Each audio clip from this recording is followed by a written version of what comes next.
and welcome to the PolyCast 2015 Christmas special. I am joined, of course, by Dan Q. We four panelists of PolyCast are. Mad Jen. Still sleepy, working on the coffee. Go away. And Bill. We'll see. Also, excuse me, outside, this is not winter weather. Could you go back to the cold thing and not the I'm thinking about turning on the air conditioner thing? Thanks. I still don't have snow here either, so Yeah, me neither. Fine with this. I'm not fine with that. No. Snow is acceptable the 24th, 25th, 26th of December, 31st of December, January 1st. Done. Uh-huh. Fact. Nope. Don't care about the snow part, care about the could it actually be cold like winter part. Yeah, and I said fact at the end of the sentence, so that makes it true. That's how the internet works. So it makes it false. Gotcha. Yep. See, what you're wishing for is the end of the world. Because if it only snowed that couple days up north, that means the rest of the world has been boiled off. And effectively everybody else is dead. Or moved here. It can still be cold. No. The way you did it, no. If it's only going to snow for a couple of days in the middle of winter, at that point, that means the rest of the year it's way too warm.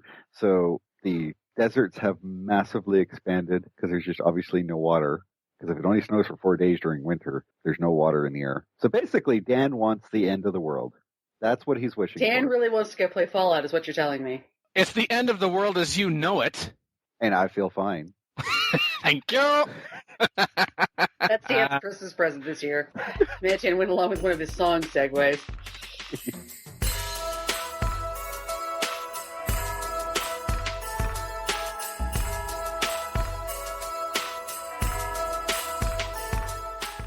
All right. So apparently we have a mic section, as in there's an open mic, and apparently we get to choose who gets to walk up to the mic and talk.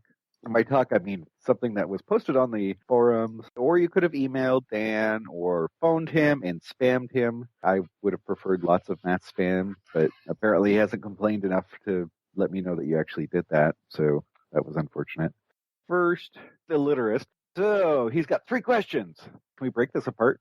We could do that. Okay. Can I make an official statement that will once and for all end thought crimes about Civ games needing Total War style tactical combat? Sure. Officially, I'm going to point out that Total War is a game about real-time action, RPG, open world, blah, blah, blah. Basically, it's real-time movement of units, and that's really what Total War is about, is that one box.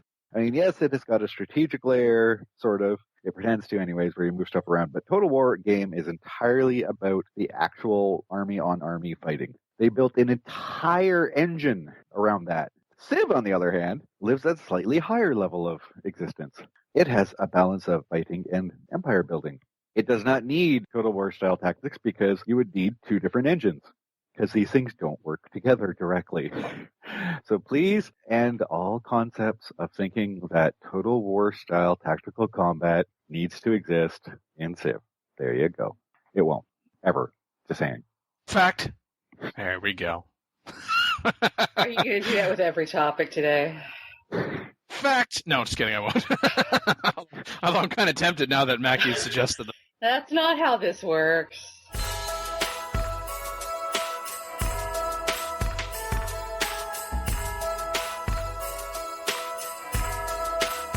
I got one. Let's see. Phantom Axles 1207. Hey, I actually managed to read the name right. Is there anything that you actually like about an AI leader? No sarcasm. For the record, that was the first question that was submitted for this special. I realize it's the first question in the first thread, but actually, does anyone like something about an AI leader without being sarcastic about it? Yes. No. Oh man, we are getting some coal in our stockings, I tell you what. Which may be fine if we're in the industrial age. But yes, let's go for that. Yeah, I need that in my factories. What? Nobody has anything about the AI leaders that makes them laugh or something? I mean, it's not just Beyond Earth, that's Civ 5 too. Well, obviously. Well, actually, the way you phrased it could be the entire Civ franchise. It could go all the way back to Civ 1, for that matter. Oh, if we go back to Civ 1, Gandhi with nuclear weapons. It's just, oh, my home. Yes, it's kind of one of those memes for Civ that even if you don't play Civ, people seem to know about it. Just like if you don't watch Star Trek, a lot of people know about Beam Me Up Scotty. It's just kind of entered that gaming culture. The thing about Gandhi, not Scotty beaming me up, although maybe that too, I don't know. Actually, when it comes to AI leaders, no specific leader, but I am going to cite Civilization Beyond Earth and specifically Rising Tide here because it's the communiques. Leader feels like more like a person. A distinct characteristic within the game that you're playing to differentiate from each other. They like things that sometimes you think they really shouldn't, as we've talked about before. Hey, I'm beating you up, but guess what? Your farming is awesome. Yeah. Okay, so I guess it's a fine line between love and hate, and that sounds very human, quite honestly. Or, hey, this AI is happy that you're beating up this other AI because they also don't like them. Some things are kind of unusual. You get upset about certain things, but not the fact that I took that artifact on your border, although we did see that in Vanilla Beyond Earth. So I like that. Is a bit more storytelling in the sense that what you're thinking the AI is thinking about you. And if you were trying to write the story of the game, you can actually have the game tell a little bit of the story in the sense of they're doing this, they're telling you this at particular point in times. So it gives you more of an emotional connection. It feels like you are actually talking to people, that they have a vested interest in what is going on, and sometimes they will express anger, frustration, excitement, enjoyment. And again, sometimes it is not logical. It's like, really? You're going to do that or you're going to say that just because? I construct a wonder of the world. You like it because it shows how wonderful I use my resources, and you don't like it because you think it was a waste of resources and time. Make up your mind. Well, that's actually pretty human to be split down the middle about how you feel about something. And the best part is when in one turn they say, for example, and I got to use the energy reserves because I find it among the most obnoxious. Energy reserves are really, really low. You stink. So I go from one turn of having like 100 energy, and then the next turn I got 150. Wow, look at how much energy you have. You're awesome. Okay, well, I do have more. Maybe it's more relative to the fact that, I don't know, that you suddenly have none and you had a whole bunch banked the last turn and you spent it or something. I don't know. Dan, not being Christmassy. Stop it. I'm not being Christmassy? Somebody asked about something that he'd like without being sarcastic, and now you're just being rude because you're What? making fun of the AI. You don't like that the AI doesn't know how to differentiate between 100 energy per turn and 150 energy per turn. This is the same old rant you have about the AI and the silliness. Chill, dude. You're telling me to chill? Really? Yeah. Really? Stick to the question. What do you like? Let's look on. I do like it. Excuse me, I'm searching on Amazon to see if I can send you guys both a bottle of chill pills. I do like it. No, you don't. Even when they're being a little obnoxious or being a little ridiculous, it's immersive. Yeah, I'm Dana going with the same thing here. Yeah, sometimes it's the game is looking at the variables, and from turn to turn it changes and it decides to give you the positive message and the negative message right in a row, or gives you positive messages when you're in the middle of a war with them. But the whole sort of quasi-tweets thing that they do, actually, sometimes they're trash talking you in those, and it makes them feel more like they're human. Because we say those kind of things to each other. Exactly. I mean, yeah, they can be sarcastic, and yes, I am being sarcastic, but I like their sarcasm. And I like how it prompts me to be sarcastic in turn as well. Because it's more likely that I'm going to continue to play that game, even if it looks like I'm not going to win, because I'm just curious what they're going to say next and what they're going to do next. Sure you are. I don't think he wants to believe us about anything today, Dan. No, I don't think so. No, I just don't believe Dan with respect to that, because we've heard that rant in the exact opposite context previously on a PolyCast show. I can like elements of it and dislike it at the same time. So I'm not being sarcastic. I'm being consistent with what I have said, but I also find that it is likable. It doesn't mean that I like everything about it, but on balance, I do like it. It's better than it was otherwise in Civ before now. And what's your answer? Nope. His answer is there's nothing he likes about the AI, full stop, I think. It needs improvement. This is what we have heard from you from many previous PolyCast episodes, Imagine. Take this seriously. Oh my gosh, what the heck? I'm not being sarcastic. Needs improvement. Shall we take some pepper with our salt? Or have some peppermint. It is Christmas. Okay, what's next?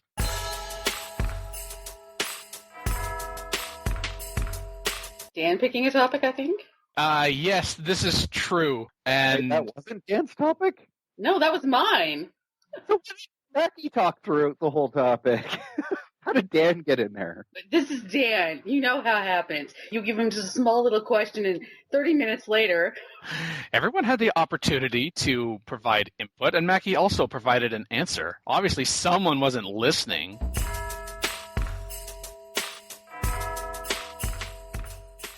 From Defiant Mars.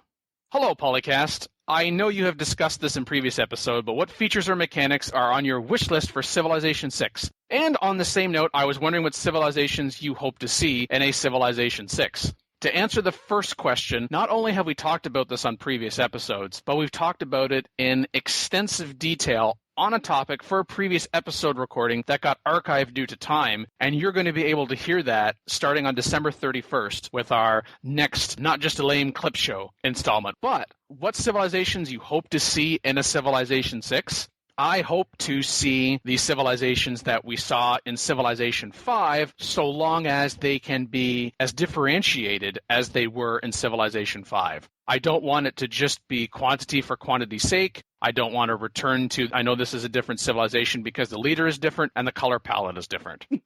I want there to be the combinations of unique abilities, unique units, unique buildings, something that sets them apart other than the fact that on this randomization in the game, I'm playing against these half dozen opponents as opposed to these other half dozen opponents. Yes, that's the problem with Beyond Earth compared to Civ 5, because they're not different enough. It would be good to have civs where you see, oh, that's this person, therefore I know that they will do this sort of stuff, or they will be a threat because of that sort of stuff. Not just, oh, hey, random generated AI number 3. Should mod that. Call it all the AIs random generated AI number. I would like to see some difference, though. I don't want to see the same old civs over and over and over. I mean, yes, I understand certain civs have to be in every single civ game because I've been around and people whine and complain if the core base civs aren't in there. But I would like to see some different stuff. And not different just because, well, I wanted to make it different. So this little place that, while it existed through in time, didn't actually do crap. But we're going to make it a civ because we needed something different. No, I don't want that. Yeah, like last time we got Brazil, and I wasn't expecting that. But that was cool. Yeah, I think that's on my list of stuff that shouldn't have been in the game. Oh, you're no fun. There was better choices. Yeah, you're not talking about their abilities, you're talking about that it was Brazil. Yeah. Yeah. Okay. This is for diversity. It's not all European-centric that way. Oh, well, obviously it needs to be diverse. If it's all European-centric, then yes, it would get really boring really quickly. Or even just the normal main ones. I want something different, though. I don't want it to be the exact same as Civ 5, obviously. I don't like that the combinations in Civ 5 made some civs useful within the first 5 turns, Aztecs, but then totally worthless, especially on higher difficulty levels later in the game. I'd rather have things change so that even if you do play the Aztecs, maybe you get your bonus later, rather than you get like useful for the first 5 turns sort of useful issue. Like each era or every other era, you get some upgrade of some sort, so that you don't start off with the Aztec Wars and then, well, now I'm in the medieval era and I'm useless. Yeah, we don't want to see that. I guess you'd have to think about if the Aztecs had gotten to develop up to that era, what would it have looked like and what kind of units or what kind of special building would they have come up with, something like that. Yeah, or there could be, like, say, a group of unique abilities per era, and if you tech or do something specific in the previous era, then you would have options on it. It'd be horribly complex, but it would be much more amusing. Say, if everybody's in the classical era and the medieval era bonus has a pool, and say there's enough for everybody, obviously, the person who goes more commerce heavy would get a commerce related bonus when they enter medieval. The person who goes more war focused would get a war related bonus when they go into medieval, etc., etc. Science person gets a fancy science building. No, I would never let anybody have anything like that. Science breaks the game. Oh, no science then. Yeah, science bonuses always break the game. It's hard to balance around giving people science when the tech tree is always everything. So you'd have to make it either starting bonuses or like very specific, not related to an era that has tech buildings in it or something. Or just make whatever the science bonus is something that any civilization would be able to access given certain conditions. Yeah. Like if you have, say, I'm a very big trading-related empire, so maybe they get science from trade. That would make more sense, other than a science-y type building. And then, the war people would get science from war, stuff like that. Spread out the ways of getting science so that it's not just build science buildings like in Civ 5. Plant 4 cities, mass buy science buildings, plant academies, pop great scientists, and you're done. Don't make it like that, where you just sit in the corner and you can win. Make it so that you actually have to do stuff to get stuff. That'd be what I want. If you just sit in the corner with your 4 cities, you lose the game. That would be revolutionary.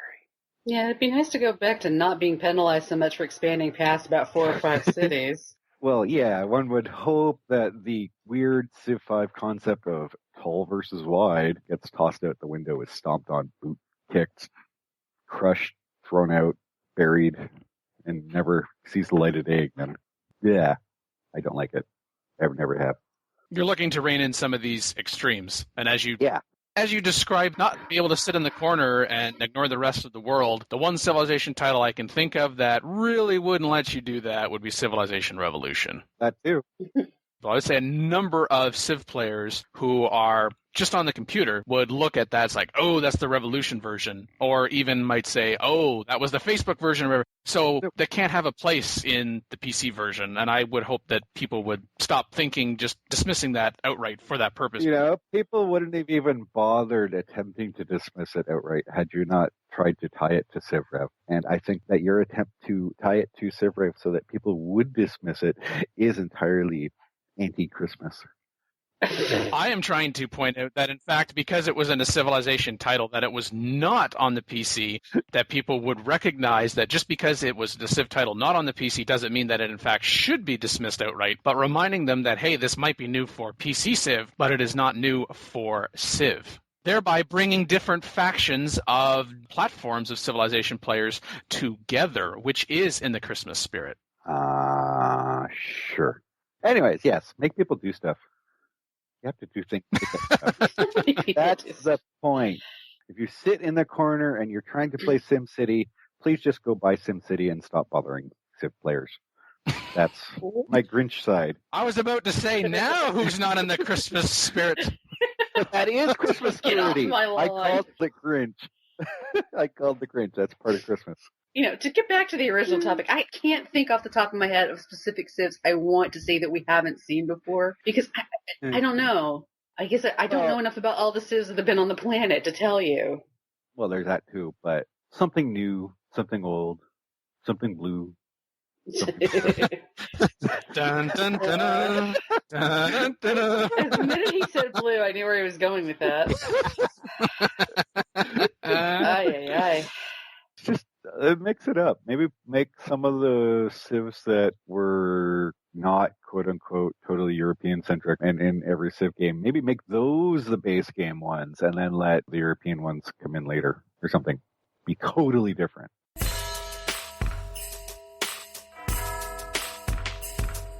Okay, so it's wrapped around back to me. It has indeed. Okay, so where shall we go? Only Imagine knows. I'm going to pick on illiterist more. You're going to pick on? Don't you mean you're going to highlight? Sure, why not? Let's go with that. Jeepers. You know he means pick on. So the music of Civ 5, 4, 3, and pause for effect. PolyCast.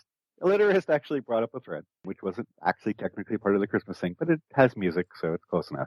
And it mentioned us, so good enough. So the Civ series has great music. Civ 4 has a great soundtrack. He likes it. Classical era is meaty for some reason. Civ 5 gets other regional music. I mean, not just Europe. First question. For some reason, music from Civ 4 sounds worse than music from Civ 5. Well, of course, they were both mostly recorded live, but Civ 4 used older recording tech than Civ 5 did. Both are kept in audio format? No, not really. So why does the Civ OST sound better? Which is that? Is that subjective feeling? Probably. So that answers that one. Second question, can anybody tell me why PolyCast only uses Civ 4 OST? No one can tell you that. Is there... Dan's not sitting right here or anything, and he doesn't edit the show. I mean, he couldn't possibly know why. No, no one knows how to do why that is. Is there some sort of consensus on what OST is better? I don't know. And to tie that all in before Dan actually answers the question that he needs to answer, does anyone really play Civ 4 long enough to hear the people are the heroes now? I've memorized every song from classical era, and I haven't heard this piece before listening to PolyCast. Yes, people who actually play Civ 4 tend to hear that. So now it's Dan's turn. On the Why PolyCast only uses Civ 4 original soundtrack OST. As Stormtrooper 412 pointed out, past guest on this season, season 9 of the show, we do use in the outro a Civilization 5 theme, the England War theme. And I'll start with that. The reason I switched to that is because Modcast and PolyCast before that point had used the same outro theme. It was one of those things to just musically help distinguish the show because the intro themes were different, so it made sense to me that the outro theme would also be different. It started in Civilization 4 because when PolyCast began in 2006, that was the most recent Civ title. It was the title that was being played by most people, and for those of us who were the regular panelists, it was music that we were able to identify. Why do we still continue to use Civ 4 sounds? We don't continue to use Civ 4 sounds because they're Civ 4 sounds. It's because that has been the theme for a segment. For example, even though Open Mic used to be called Mailbag, but we changed it to Open Mic, went into the live format, we kept the music the same because the purpose of the segment was still the same. Just like the Senate, we may be talking from Civilization 4 to primarily Civilization 5, and now perhaps most recently Civilization Beyond Earth Rising Tide, but it's still talking about game strategy. The segment itself hasn't changed. So I didn't see the need to quote-unquote update it when there was no reason to quote-unquote update it with a new Civ game. If we came up with a new segment or substantially modified in an existing segment, then maybe that would warrant changing the music that we're using. But I like that continuity, and then I can focus on other efforts in post-production rather than swapping out the music every single time a newer Civ title comes out. Basically, shows tend not to completely and radically change their theme songs and other things that people will remember if they've heard it more than once constantly. That tends to actually disassociate rather than provide associations, which is the whole point, is to provide musical association between people and the segments. And if you change it, well, that would be bad. And you could also make the argument that since we stopped in post-production, I mean, we used to have, after the intro, we used to do a summary of what we're going to be talking about, and then we actually used to say the name of the segment before we then started talking about it. It was creepy. I dropped that in favor of, let's have a little longer runtime to actually talk about the topic. But then, like Magin was getting at, oh, what's that segment now? You get listening episode after episode, and you hear that prompt. Oh, I know that music. They're going to be talking about something related to what's, a hot issue in the Civ forums, or they're going to be talking about a news item, or they're going to be talking about a game strategy. So, again, yes, that you have that continuity and that consistency. It doesn't mean that it can't be changed eventually. No. But Are we just changing it for changing its sake? And that's what it would be, strictly speaking. Yeah, it would be. I need another reason other than there's a new Civ title, and maybe there's a piece of music that I like more. But just because I like it more, what does that have to do with the segment itself? Did the segment change? No. Well, then we're going to keep what it is that we have because it's working, and it's consistent, and it's associative. That's all. Yeah, unless Civ 6 comes out with a soundtrack that's just like absolutely fantastic and Dan's like, I must put it all in, we're probably not going to change anytime soon because we started this podcast back when it was just Civ 4 around. And if we had started this podcast when Civilization 3 was the latest title, and that's what most... We wouldn't have started this podcast. Yeah, that too. Now, Mackie. Well, we would have had Civ 3 music. Or if the podcast didn't start until after Civilization 5 came out, you'd probably hear a lot more Civ 5 music. Mm-hmm. Although I will say, just on the comparison between Civ 4 and Civ 5, Civ 4 got more interesting by adding regional music. Actually, if you went back to Civilization 3, I actually prefer a lot of the music in Civilization 3 as compared to Civilization 5. Maybe not the technical quality, but just the tunes themselves. Now, that's a subjective feeling, absolutely, like he asked embedded in his first question, the Literist did. And you can hear that on some other podcasts that we have. For example, Turncast uses a lot of Civ 3 music as compared to any other title, even since Civilization 4, Civilization 5, and now Civilization Beyond Earth.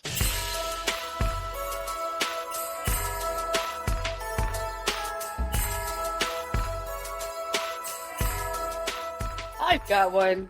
It's Time Walker 102's question. How would historical leaders have behaved if they had had a copy of one of the Civilization games? Like, what if you put this in front of Shaka and tell him how to play it, and what does he do? Other than just, do what he does normally and run over everything. Well, he would probably put a spear through that evil magic box and then try and... Okay, you're being too realistic, all right?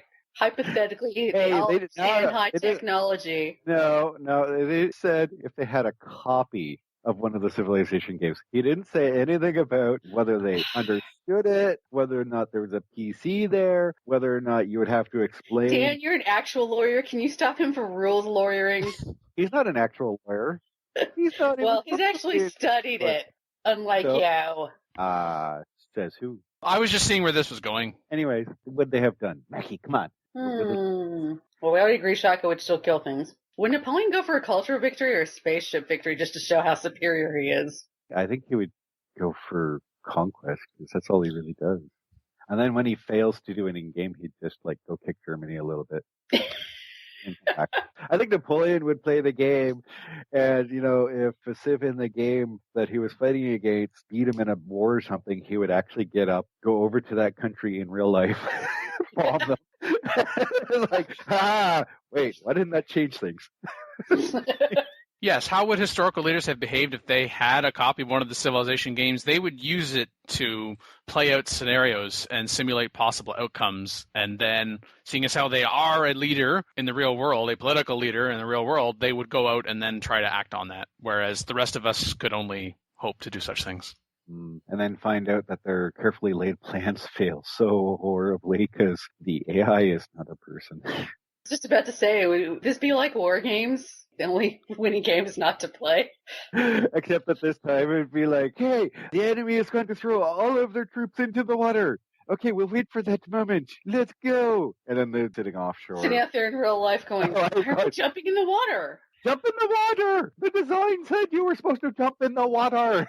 Curtis Arnett says in our chat, Napoleon would avoid going tall. I think Kathy would get upset and come to America and nuke the area. Because Kathy would eventually see all the horse-loving jokes in the game. And if she got the joke, she would probably invade the States before it became a thing. Made sure that it didn't happen. I have a feeling it's not just the Americas, so therefore everyone would get it. And she's already got the bonus, so hey.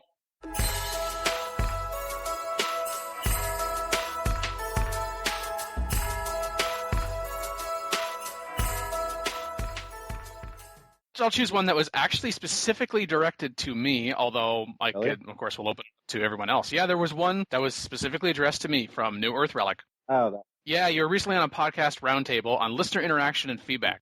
Engagement and feedback, are those different things with your audience? And, we try not to make these how-to, but we're really curious about how each of the people on the roundtable engage their audience or, their experience with their show. And we can learn from that. New Earth Relic. What did you take away from it? Will you make any changes to Asterix cast based on the podcast? And Asterix, of course, meaning he's talking about Polycast, Turncast, Modcast, Revcast, and Civcast. Whew, I said that all in one breath. So the episode that New Earth Relic is referring to is episode 61 on audience engagement on Podcasters Roundtable, podcastersroundtable.com. We've got, if you're watching on video, we have a radio tower, but it's Dan. He's coming in audio only. Thanks, Dan, for joining us on your first roundtable. Thanks very much for having me, Ray. I'm Dan Quick from the PolyCast Civilization series of gaming podcasts and also a dramedy podcast called One More Turn. Very cool. Multi-shows there. We did a show about adding another podcast to your repertoire because that's what happens. You start one, you tend to think of several other podcasts. What I took away from it is actually just reinforced a lot of the things that I was already doing. What does engagement mean to you? Well, I mean, we're just tossing that out there as a generic term, audience engagement. But what does that even mean to you? Daniel J. Lewis, welcome back. Engagement is, I think, one of those things that's hard to measure, but it's the most important metric or measurement of anything with your podcast. I like it. Dave Jackson, welcome back. This could go 8 million different ways. That's right. Well, that's what we hope for in the roundtable. Scott, welcome to your first roundtable. Well, thank you very much. Great to be here. I'm Scott Roberts. Returning roundtabler, Mr. Todd Cochran, welcome back. How many shows do you have? 2. All right. It was interesting to hear how people whose content is completely different from my own a lot of the things we took away from it was that whatever your topic is, you want to find like-minded people who are interested in what it is that you are saying. Sometimes that means, if you build it, they will come, but at the same time, you don't just want to go ahead and reinvent the wheel. I think it's not only how much are they coming back for the content episode after episode, staying engaged, but I think a deeper engagement is the interaction when they start actually responding to content.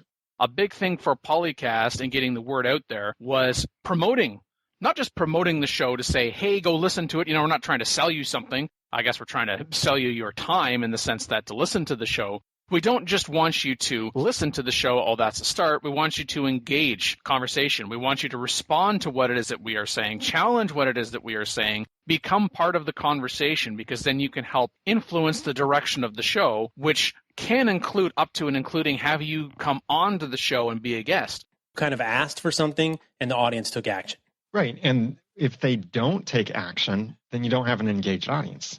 Dan, how do you, try to engage your audience, or what does engagement mean for you as far as your show is concerned? Reflecting a lot of the things that have been said already. If you get people to listen, the first time they're trying it, okay, they like it, they turn around and subscribe. It's reactionary, but it's the beginning. Because if you can get someone to listen, then you can get someone to contribute. If you want to get somebody to listen and keep listening, I think you want your audience to feel like you're talking to them and not at them. Exactly.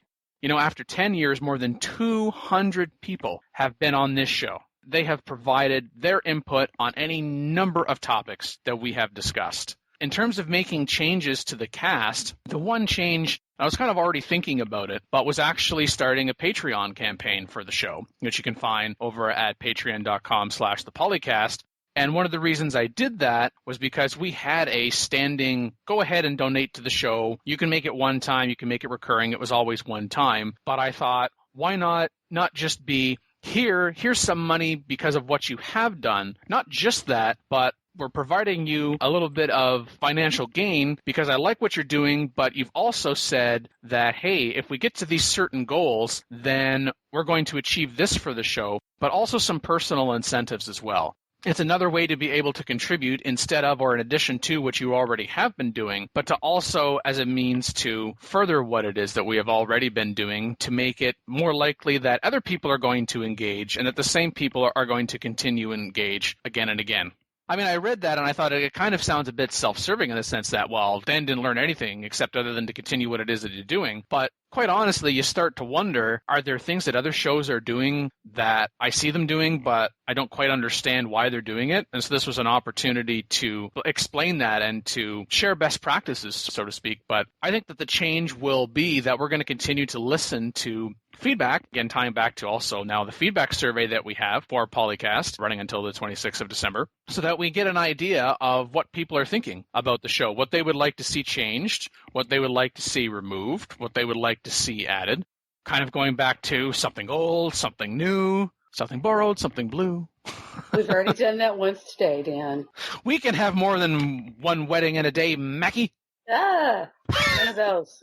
If I'm not talking about what the community's talking about, if I'm just pushing all the time what I think is interesting, certainly I can be passionate about that. But if no one else is talking about it, then people aren't going to listen, or if they are going to listen, they're not going to stick around. Todd, you said yeah. So what resonated there for you? Just basically, you got to go where your community's at. And the fact that we have all of these questions that were submitted specifically for this show when we called for it specifically, I think is a demonstration of audience engagement. Although the last thing I will say is something that actually came up a few weeks after the podcast had been published, where someone said it's interesting that everyone on this show was defining audience engagement as interaction. But what about just getting the audience members to think? Is that not enough? And I think part of it is, how are you going to measure that? Just because someone thinks about something, what are they thinking about? How are they thinking about it? And how are they acting on it? If you have someone who is engaging, whether it's an email, it's a phone call, it's a forum post, it's coming on the show, it's a combination thereof, they've obviously thought about what it is that you have said, or have thought about things that you are going to be discussing or have discussed. And so then in that way, there is that measure of that engagement of people thinking about it and what it is that you're doing.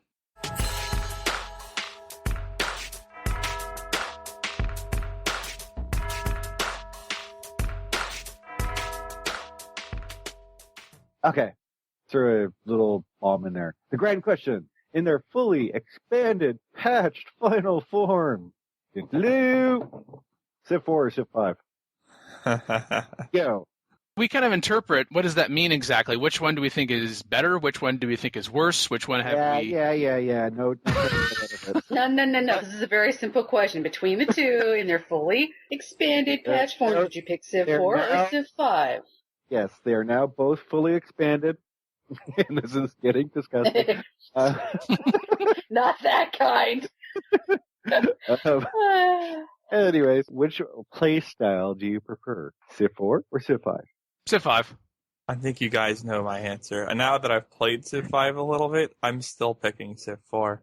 The Civ 5 just doesn't hold me the way Civ 4 did. And I like Civ 5 now. It's okay, and it's fun to play here and there, but it's not one of those 2,000 plus hour games for me. So I'm going to have to go with Civ 4.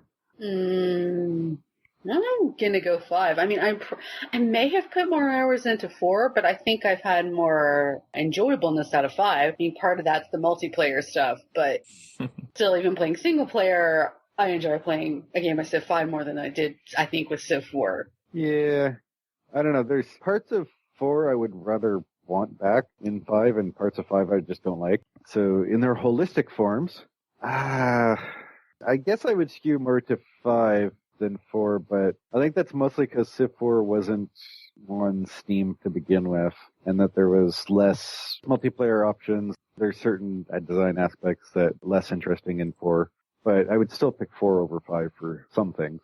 Yeah, that makes it a little hard for me too, because there are some things in Civ 4 I just don't miss at all. But overall, I still like 4 more. Oos. Well, we got that in both games for a while. Yeah, but I think we had it worse in Civ 4. Yeah. I think Mackie's getting more to how it handles the ooze as opposed to the frequency. Yeah. Stuff like mid-war diplo-vassailing. Oh. Yeah. Okay, yeah, definitely Civ 5 then, now that you've reminded me of it.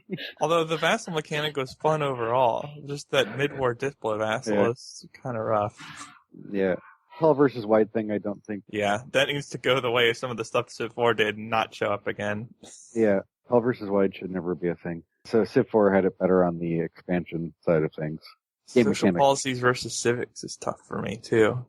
Yeah, I kind of like the civics side of things, being able to pick and choose. But or switch, because there was a strategy to switching. In fact, one of the traits, spiritual, actually made it less costly to do so, whereas otherwise it would be prohibitively costly outside of certain windows. So it's something you had to think about game long if you were still in the right setting. Whereas with social policies, you're committed, but that committing does force you to plan a bit, too. So yeah, the thing with civics is they're basically always available once you get to that point. Like, once you get to the point where it actually opens it up, it's always available. So there's no ability to make you choose something and not be able to choose something else. Mutual sort of. There was a couple things that, depending on how you played, you just did not want to switch out of. Like, if you're running tons of towns in the mid-to-late game, you are in universal suffrage. If you switch out of that, you are hurting yourself tremendously. Same thing with state property and just owning a ton of cities overseas. If you try to switch into something corporations when you have like 20 plus overseas cities, you're going to bankrupt in like very few turns. So there's some kinds of stuff like that. Plus, they could force you with the UN into the endgame civics if you couldn't handle the unhappiness. Well, that's part of the thing I didn't necessarily like about the civic side, is that some of them were brutal like that, where one slight shift and the fact that you can be shifted out of it, which I'm not against being able to force somebody to shift out of, but you know, you can basically break the bank and break the game by shifting out of something because you went too far. I think that might be have gone a little far. Maybe, but in that regard, the Civ 5 theologies has some of that as well, because if you pick something that's getting pressured too much and you run into happiness problems, it's a very similar outcome to being caught in, like, not emancipation, for example. No, but the thing is, you can flip out of that ideology into the one that's pressuring you. You know, you can do that in Civ 4 too, but no, that's the thing. Your empire isn't going to change in between after you flip. It's basically still the same versus what, in your example, mass cottage industry getting kicked out of the one civic, all of a sudden you're dead. That wasn't really a threat because that was the end game civic, but like a farm setup, you could get kicked out of slavery. The thing is though, like, that wouldn't necessarily be game ending. It would just cripple you significantly. But that's pretty similar to Civ 5. If you've already invested in ideologies and you get switched out, you've lost some time there. Yeah, but you can always pick up the ideology again. I don't know. Yeah, and you can change your tile improvements in Civ 4 too, especially with worker stacking, but it still sucks. Yeah. It's the same thing. I don't know. I mean, on the social policy side, like ignoring the ideologies, but the actual social policy side, yeah, I think it was good that there was options and that they showed up over time. But I think it was bad because the options were all based on a singular area of focus. Other than tradition and liberty, tradition was go tall, and here's some culture and stuff to let you go tall. And liberty was here's some stuff to help you go wide. Honor itself, well, it was all about fighting, but it wasn't really very good, so it wasn't really a good first choice normally. But then you get piety and the patronage and the science and blah, blah, blah. And the problem came down to, since science is always king, science got its own social policy, so everybody fills out rationalism. I think they were too focused, basically. Yeah, I think we could have done without the rationalism entirely, just because it became such an obvious choice. Yeah, but it was also too focused, like commerce. I take the commerce policy. I get all these trade routes and blah, blah, blah, blah, blah. It was a little too focused, I think. Because if you don't choose that tree, you completely ignore all commerce-related stuff, and all of it, not just some of it. And there was little reason to only pick a couple here or there. And it was inflexible if you actually made the choice. Some of them are required for victories. Like, you had to go aesthetics if you wanted to go culture victory. So automatically you've already locked in at least one entire tree. And once you picked it, even if you wanted to switch victory conditions, you couldn't actually switch out of it because you already paid for it. So in that case, you sort of locked yourself in to a victory condition. Yeah. These each have their merits and problems for sure. So I would prefer being choosable, but maybe not necessarily being quite the same as the civics. I think focusing them less would be a great move to having more options be viable too. Is if you look at it, why is tradition the most common pick? Why is rationalism the most common pick? Well, if you spread those bonuses out a little bit, then you can have multiple viable picks rather than just one or two. And that was a problem with Civ 4 Civics as well. Like, slavery and caste system were overwhelmingly your strongest early game option. Serfdom was just garbage most of the time. I mean, if you're doing a later era start or something, but you would have to really reach to find a use for something like serfdom. Whereas slavery is every single game for Civ 4, just about. Very few exceptions. There are some, but very few. And that kind of tuning is very similar to what you see between tradition and honor, if someone's really trying to do well, that is. If you spread out the kinds of bonuses conferred, you can avoid some of that. So I agree with you there.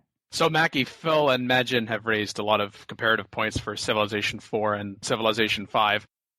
For me, I would prefer the social policies to the civics for Civilization 5 and Civilization 4, respectively. I definitely prefer this, what Civilization 4 had, or perhaps better phrased, had not, that Civilization 5 brought with tall versus wide.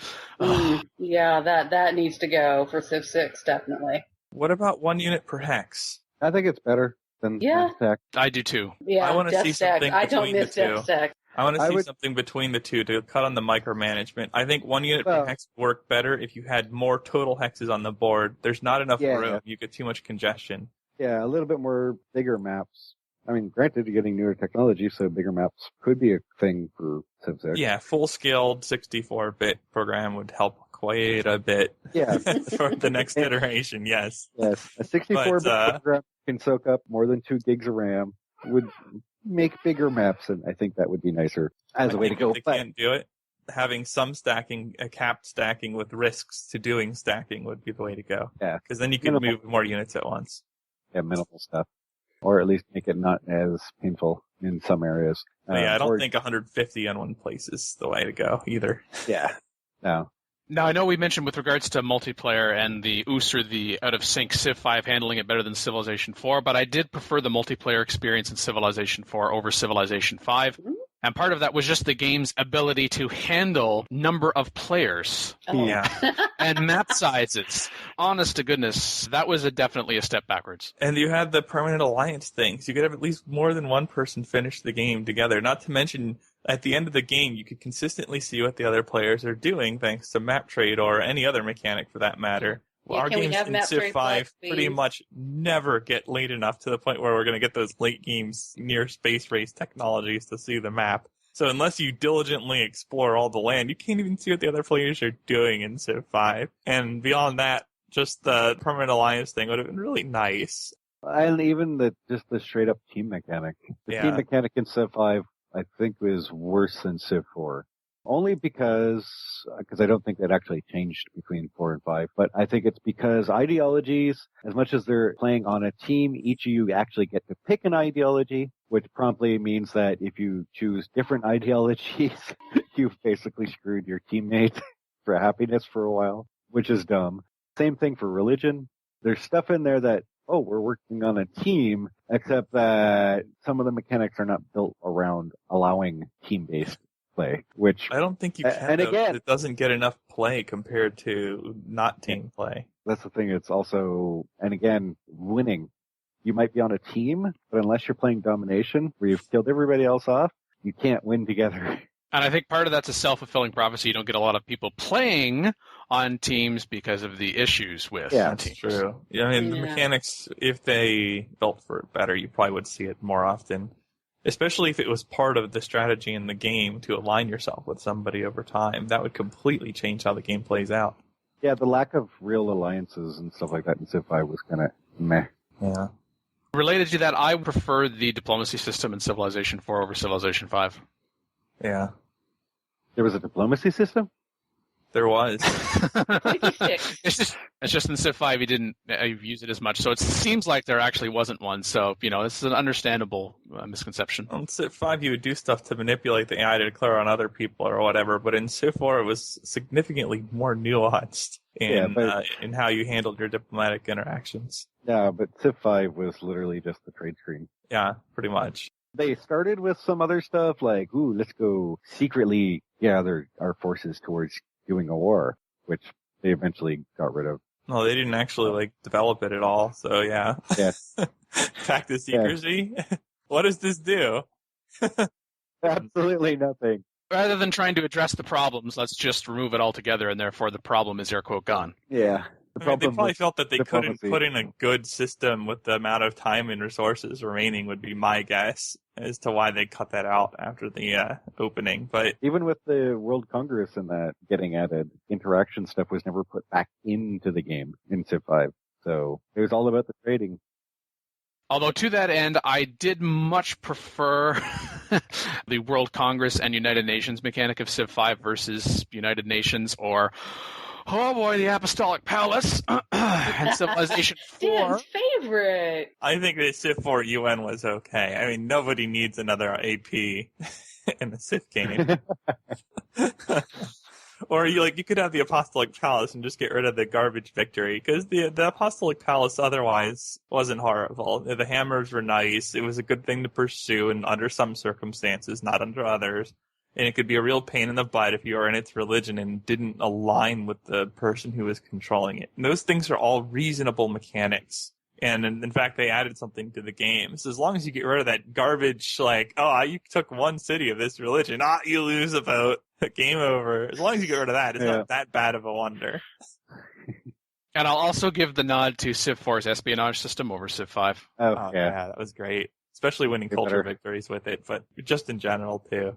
Yeah, it was nice in Civ 5. You didn't have to worry about, micromanaging your spies on the map. But the information that you could glean from espionage, the time that you would be able to put into it, and those graphs that you would be able to get that information from in terms of the spies, in addition to the missions that you were able to perform, so much better. Mm-hmm.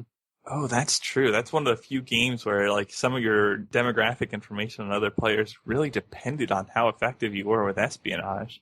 And I think Civ 4 did a pretty good job of that. And also, thanks for telling me about 3 turns before they finished their building a wonder. Yeah. Into their cities if you had enough espionage, but you'd have a really commanding lead for that. But the threat of that and the strength from having that really added to the espionage system. I have yet to see another game do it better than Civ 4. And I haven't played every strategy game out there, but the way they handled their espionage is really solid. So I think what we're really saying is that it's pretty close between Civ 4 and Civ 5 for some people, but with a slight nod one way or another. Yeah. As much as you have to take in the good, and you think about the good stuff of one or the other, you also have to think of what was bad. Yeah, it's not a knockout punch for Civ 4 versus Civ 5 or the other way around. No. I think it's really close because there's a good number of systems in Civ 4 that were just clearly superior than their counterparts in 5, or just mechanical things. But 5 did improve other things in the end. I think the solution is that Civilization 4 and Civilization 5 need to get together. Have a baby. And then they add their two parts together, and that will be Civilization 9, and that will be the last Civ title there will ever be because it will be perfect. It will implode the universe. It's hard to do these games perfectly. It's hard to even do them very well. Yeah, it's the question of, okay, what did get kept? And that's really up to the designers about what they thought was good in the previous one that they wanted to keep, or not necessarily what was good, but knowing what they wanted to change and then going, well, I do have to keep some stuff similar. And how is that actually going to work?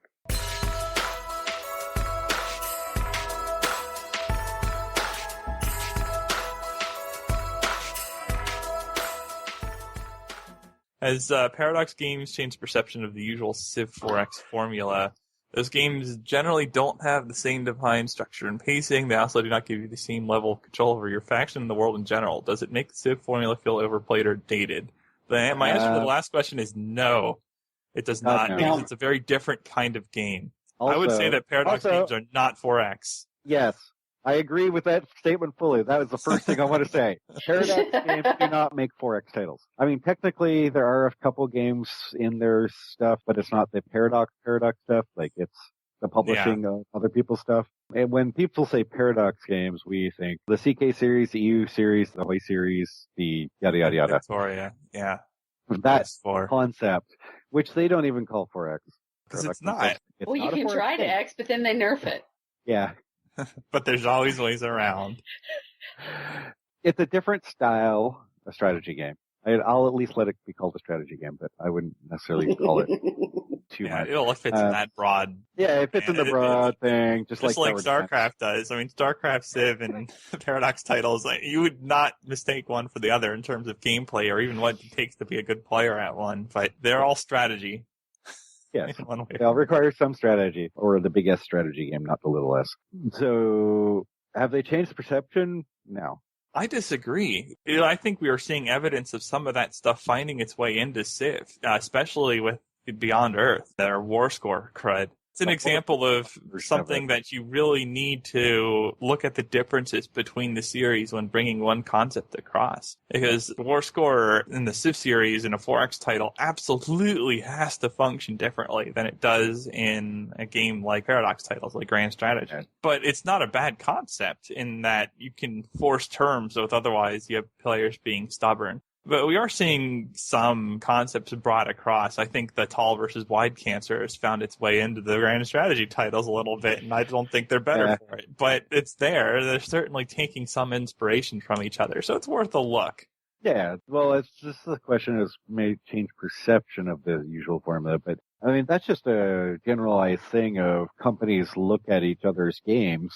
I mean, as long as they're in the same genre and the same market, basically, they'll look at each other's games and see what they've done with different things and go, well, that's cool, that works. We can incorporate that. That's pretty common. Even the quote-unquote usual Civ 4X formula has changed over the years since Civ 1. Oh, yeah, quite a bit. That's been modified, and it's modified other stuff. Yeah, I don't know about dated when it changes every 5 years a lot. The evolution of the Civ 4X formula, yes, that exists. But I don't think Paradox has really changed the perception of that 4X formula. Like, yes, they make a different type of game. Is theirs better? No. Actually, it's generally worse, unless you like specifically that. You know, some people prefer the 4X. Some people prefer the RTS. So, because RTS and 4X can't be also directly compared that way either, because they're different ways of playing. Oh, yeah. And the skill sets are night and day different. Yeah. I don't think you can bring out an Excel spreadsheet during a StarCraft match. You can, but... Well, yeah, I mean, not to benefit from it. Yeah, nothing's stopping you. That would just be amusing. And then take a pic of it, especially if you won. I'll do it while streaming so that other people can see how badly you're beating somebody, that you can tab to another program and look at Excel while still beating them. Yeah. Anyways, is the Civ formula feeling overplayed or dated? Hells no. And keep in mind that when you say Civ 4X formula, what you really mean is saying that the Civ, Mom, and Moo Holy Trinity is overplayed or outdated. And my answer to that is no, never will be. It will always exist. That trinity of fantasy, space, and historical 4X games will continue to exist over time. They'll evolve, but... Yeah, if we were still running like Civ 3 mechanics, I would say yes, but that's not the case, so I say no. Yeah, it is true. We got past Civ 3. By the end of 3, the whole worker-settler pump thing, just spamming cities out nonstop to no real penalty, that was getting a little stale towards the end of its life cycle. Yeah, well. And I was a kid for a good chunk of that, but even so, that was getting stale. But that's the thing. There's also the fantasy 4Xs and the space 4Xs that picked up the slack along the way. There are lots of different types of strategy games that fit their niches that still fall under the word strategy. Big S strategy, not little s. But yeah, one's not going to push the other out. I mean, as much as some people want everything to switch over to RTS style, no. There are games that make great RTS games, and they're great, like StarCraft, and maybe a couple others, like old school Warlords. Yes. Or at least Warcraft before the WoW edition. And then there are games that make better 4X games.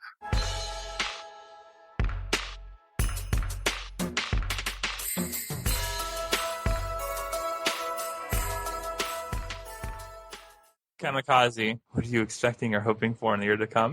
I am hoping against hope, that Civ 6 will not be announced in the next year. I'm hoping that it will not be announced till 2017.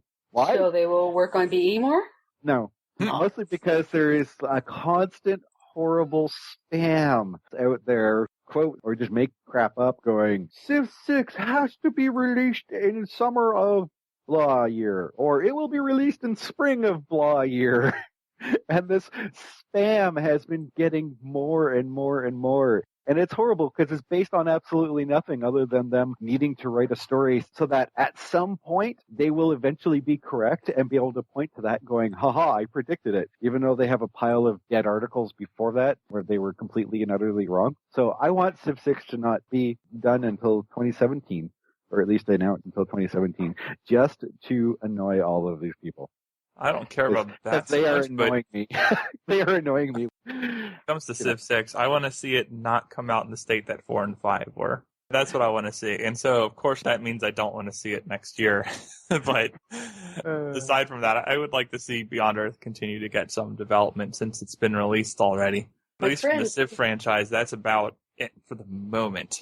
I don't know. Other than the joking around about that, yeah, I would hope that if Civ 6 was to exist, and if it was to get released... Take your time. Take your time. Make it work. It might not be fully fleshed out on all the mechanics that you might want, but at least the ones make that are stuff, in there, please yeah, make the them stuff work. you put must work. None of this, well, we kind of ran out of time, so we never actually did that. We'll patch it later. Crap. No. Screw that. Yeah. Welcome to the old new world, where you had to actually try and make it right the first time. Otherwise, we'll tell people, and then you won't get sales. We're going to tell on you. We're going to ruin your business because you put out a shitty product. That's not a threat. That's just a statement. I thought you were going to say that's a promise. That too. What am I expecting or hoping for in the year to come? Well, I hope my golf game continues to improve. Oh, you mean Civ. Oh. Okay. Or... Well... Well, I think more ish on Dan is also a crucial facet of the upcoming year. Far more ish. Yeah.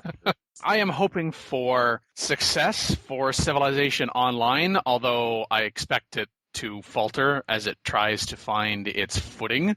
Similar to Phil, I hope that Civilization Beyond Earth will continue to get treatment that Civilization 5 experienced. Maybe not up to and including a second expansion pack, because not necessarily more is better, but a further refinement of what we've already seen. Just kind of a continuation of patch, flesh things out. In other words, have it realized to deliver on what it has promised and what its mechanics are and purported to be and wanting to be. Or just take it out behind the head and shoot it.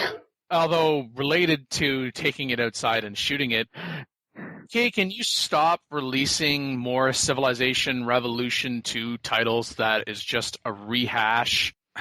It's just, okay, now we're going to put it on this console, and we've put a new coat of paint on it, and it's a new Civ Rev. Okay, no, it is not. Just stop with that. Hey, expecting or hoping. It didn't say not wanting. No, I'm hoping they're going to stop doing that, but I expect them to continue to do so because it obviously must be profitable because it continues to happen. I'm going to go with Dan. I'm hoping that Civ Bird is getting a good amount of love, getting the patches in, tweaking things, and maybe we get to find out what Ernie is, second expansion. And when maybe we hear news about Civ 6, but not necessarily for release next year, but at least that, hey, we're doing it officially. Here, Mackey's Populous. I have a stapler. No. Stay away from my citizens' nerves. They won't know any better. It's okay. No, it's not. Anyways, I do expect something new to be announced from Firaxis this something of some sort year. I don't take XCOM 2 being released in February as the 2016 release of Firaxis, or at least acknowledgement. So it will either be more Beyond Earth or Civ 6 finally, or some other thing that Firaxis is working on, because apparently Sid loves to putter around and, make random games and toss it out there. So I'm sure there will be something, at least one, possibly two, or none. Well, and actually to that end, I think we've covered this in part, what Celljaded had asked about. Do you think Beyond Earth will ever reach its full potential? I so desperately want to believe that Beyond Earth will one day have awesome wonders, balanced virtues, and a longer, more satisfying endgame, but I worry that once Civ 6 appears on the horizon, that the game will be abandoned as that side project misfire that no longer gets officially supported. I don't think that would happen if a Civilization 6 was announced because it's being worked on and then Civilization Beyond Earth goes by the wayside.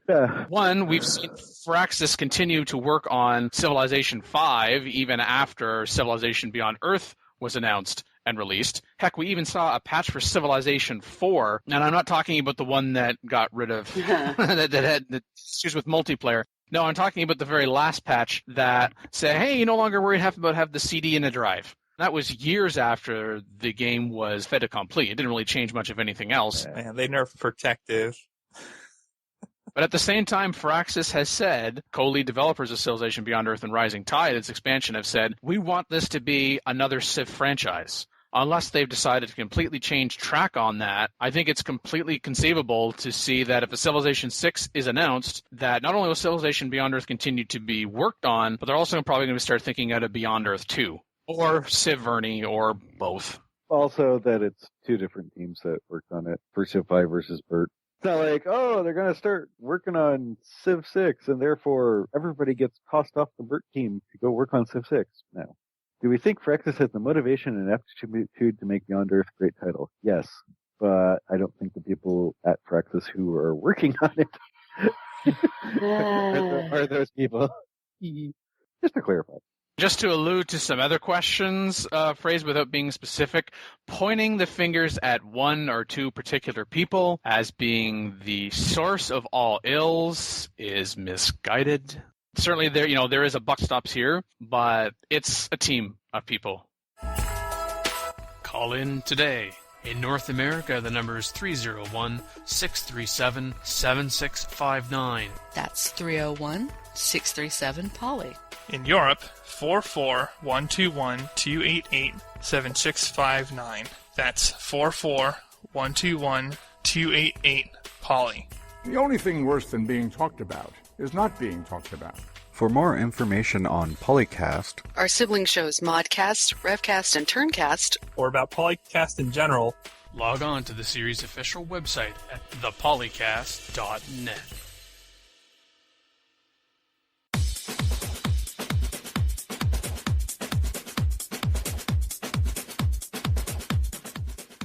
I would rather they focus on making a solid game that generates more fans and generates more people to want to play the game versus doing the opposite, which is what most publishers have been doing lately, which is just making gruel for the masses and just hoping to spread it around enough that they can recoup some of the silly costs. Game that everybody wants to play, and the people would look at everybody being the masses because we're trying to make money, and therefore we would rather have 1,000 people buy it and then maybe only 500 of them play it, as opposed to getting 500 people to buy it and those 500 people playing it. Well, yes, but the point is to make a good game, and then those 1,000 and plus people will talk up your game, as in talk to 10 other people that they know, and then maybe 10,000 people will buy your game because people have played the game and said, look, this is an awesome game, versus, hey, look, this is a heavily overly marketed game that apparently we've been told is so awesome, I should go buy it. What the hell is this crap? Never mind. Yeah, you want whatever mechanics you have in the game work as intended. What is that? Yes, which might mean sometimes less is in fact more. That trying to please everybody, you're going to end up pleasing nobody, or at least annoying everybody to comparable degrees. And then what everyone can agree on is that there's something about your title that they don't like. Not liking something because it's buggy as compared to not liking this because this mechanic isn't the way that they feel that it should be are two notably different things. And also, for some reason, the way you were describing it, imagine I thought you were about to go into a pyramid scheme. I don't know why. We get 1,000 people, then you get another 10 people, and they tell another 10 people. Yes, that's the word of mouth. Because of Twitter and stuff, one person says something, who knows, could be 1,000 people, who also tell 1,000 people. You never know. Just make sure you're at the top of the pyramid. Okay. Yeah. Yep. Thank you for joining us on this PolyCast Christmas Special 2015. I'm your regular co-host, the Mean Team. Season's greetings. And I was joined as usual by Dan Q. 1, 2, 3. Friend or ally, I give you red and green. Acquaintance, I give you white. Adversary or enemy, I give you black and blue. Makalua. So Dan's gift to everyone this season is to beat you up. Okay then. Happy holidays? And Majin. Dan gone crazy. So that's his Christmas crazy gift to us. Yeah, that's his Christmas gift to us. Otherwise, Merry Christmas, Happy Hanukkah, blah, blah, blah, for all the rest. Bye. Merry Christmas and Ish to all.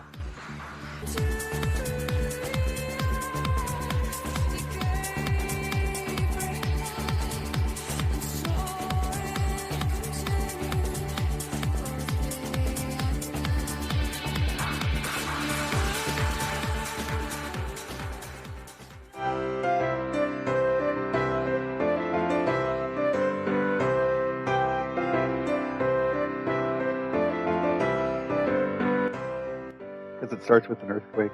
Birds and snakes and airplanes. Oh, now I'm thinking of a Red Hot Chili Peppers song, but let's not sing that song at all. I know, we were still on the same song, Dan. Yeah, seriously, we were still on REM. You went to Red Hot Chili Peppers? What is this? It doesn't know all the references to a song. All he knows is the pop culture version of it. It's the 2015 PolyCast Christmas Special. That's what this is, obviously. Obviously. I'm just gonna go over here and be quiet and snicker because Wait, how's that different from usual? I don't know. Thank you. i.e. CFC forum or 2K forum or some of those. And there's the first edit, but well, let's go to first. Let's see. I get to choose. I'm still looking. Really? I couldn't tell you were still looking. It was just a completely natural segue. He's looking for cis topics in all the wrong places. I am.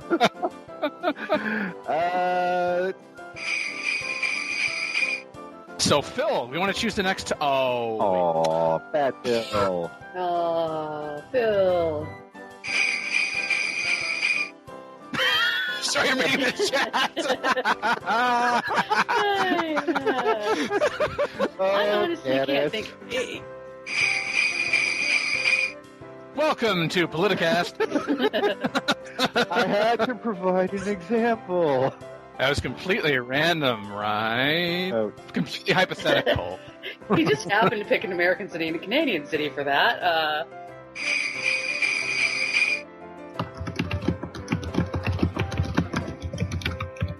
Wow, Mac.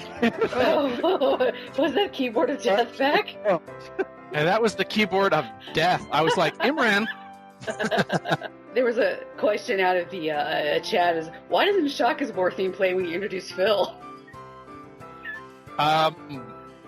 Phil's ego needs no assistance, and neither does any of ours for that matter. So we're not going to have fanfare, dedicated fanfare to each of us. That just sounds like a really dangerous precedent. It does. Because Dan would want his to be music that you can sing to, and he would change it constantly. It would get rough. Speaking of getting rough, next... Mackie. I don't know. That's not how... No. Rewind. Yes. Good plan. Rewind. How would the story? How would have? I can't read. How would have his? That doesn't. Still not working. Mackie did this to herself. Mackie, take the word have, put it after leaders. Yes, it made sense when I read it, but then I tried to read it out loud. I totally messed up. I'm making the face. Which one? There are several in the Mackie handbook. The glaring one. There really one. Oh, the number one. Oh. Number two. She's doing a number 2.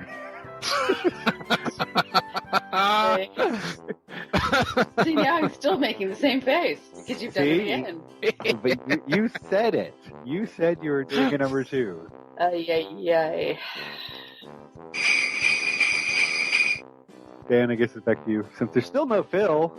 Phil. Yeah. Phil's abandoned us. Oh, what's going on? There he is. Wait, He's what? feeling somewhat less terrible and awake, but we were too deep in for him to want to join. Oh, no. You get your butt in here. You can type that, by the way. I'm still getting my bearings. It's probably better to pass over me for the moment here. We did for like an hour. We passed over you for an hour. It's your turn. I doubt there's anything to add to that. By the silence, it's like, Dan, that was a great answer. 100%. So awesome. I wish I could answer questions like you. Well, you can't because I'm me. Of course, the X-Tom. I don't know what that is. X-Tom. Ooh. So, Phil, was there something about what we talked about before that you wanted to touch back upon? I was having a little bit of trouble going through it, and I don't think that's necessary. Well, I'm not saying it's necessary, but would you want to? Do you want to? Nah. Oh, Phil's giving me a Christmas gift of not having quite as much post-production. Yay! Oh, Phil, you shouldn't have. Hey, it's a good gift. Don't knock it. Oh, I won't. Just don't make a habit of it, then I wonder who the hell you are. Well, yeah. What episode number is this? Christmas. You usually have it. It's not an episode It's not. number. It's the Christmas special, silly. Okay. Well, I thought that counted as an episode number all the same, but... Christmas. All right. Here we go.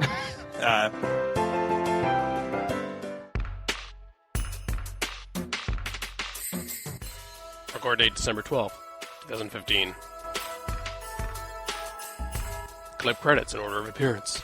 Christmas Wrap by Kevin MacLeod. Podcasters Roundtable courtesy Ray Ortega. The First Noel DJ Shaw remix by Sarah McLachlan, courtesy Vancouver Sun. Copyright Civilized Communication at civcom.net.